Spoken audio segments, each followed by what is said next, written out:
Hi friends, I'm Marty. Welcome back to my tiny Herbie kitchen. This is my take on the chicken and rice I grew up with, inspired by my mom's cooking, but reworked so every part shines. The rice stays fluffy, the chicken is deeply seasoned, and it all comes together at the end. Simple enough for a weeknight, and beautiful enough to serve to company. Prep everything first so each step has a purpose.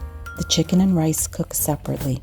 The chicken needs time to season deeply, and the rice needs space to stay fluffy. I split the carrots two ways. Some get grated to melt into the base. The rest are cut for texture and to keep the dish looking beautiful. I trim the very bottom of the cilantro root and chop it finely for the sofrito. If cilantro isn't your thing, parsley works just fine.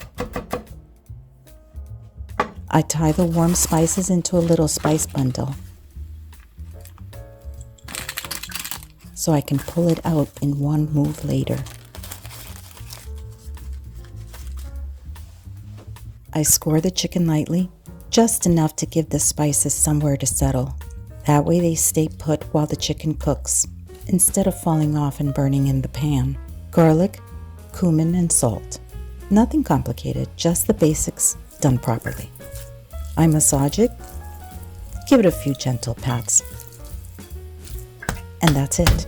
A little olive oil goes in the pan, then the chicken goes in gently. We want color and flavor, not heat that rushes things. Once it's in, I don't touch it right away. I let it do its thing. While the chicken sears, I start on the rice. Basmati into the bowl. Stock measured out. Cold water goes in. And we rinse until the water runs clear. Then I drain it well.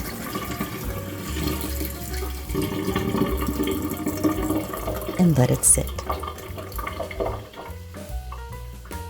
Once the chicken has some color, I like to check one. Golden, glossy, and already full of flavor. I add the vegetables right on top of the chicken.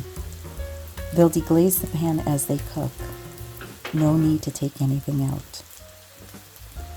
Everything gets a good stir. I add the black pepper now, later in the cook, so it stays fragrant instead of burning. Stuffed olives go in along with a little of their brine. The contrast wakes everything up. Tomato paste goes in, and I let it cook into the pot. A packet of sazon, just enough to bring everything together, but reserve a tiny bit for the rice. It cooks gently in its own juices. If it ever looks dry, a splash of water or stock is all it needs. One more stir, the spice bundle, cover and let it cook gently for about 20 minutes until the chicken is fully done and the sauce is deeply seasoned. Once the chicken is fully cooked, I lift the lid. Everything is tender, aromatic, and exactly where it should be. I remove the chicken and vegetables for a moment and spoon the sauce right over them.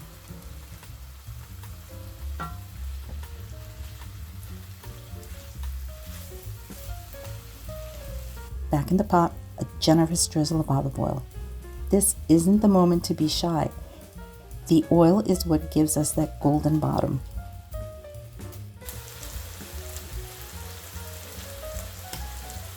The remaining sazon goes in. I stir it through. Then the stock.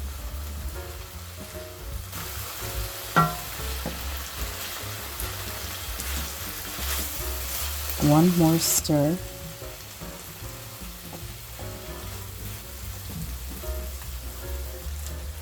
The lid goes on and it cooks gently on low. After about 10 to 15 minutes, I take the lid off.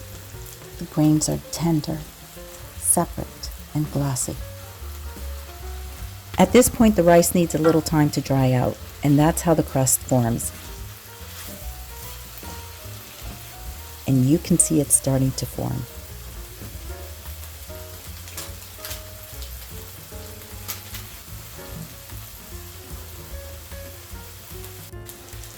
Once it's dry, I add a bit of the chicken sauce back in, just enough to season the rice gently, so the grains can stay intact. Now the chicken goes back in.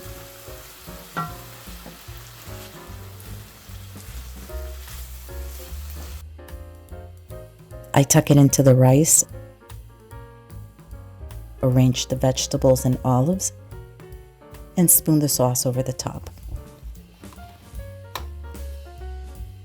A few brined red pepper strips around the edge. A final sprinkle of fresh herbs, just enough to lift everything.